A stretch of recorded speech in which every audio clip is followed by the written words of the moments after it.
Welcome to the Blue Dashboard page. The dashboard provides you with the ability to analyze the health of the system, integrating comprehensive graphs and important metrics such as worker loads, shows the cluster load within a chosen time frame, queued statements, displays SQL statements awaiting execution in the queue.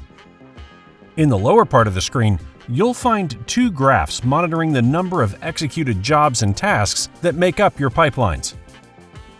At the upper right corner of the screen, you can see your name. Click on it to access account information, where you'll find relevant details about your user profile and organization. If you have any questions, you can access our documentation, video tutorials, or reach out to our dedicated support team.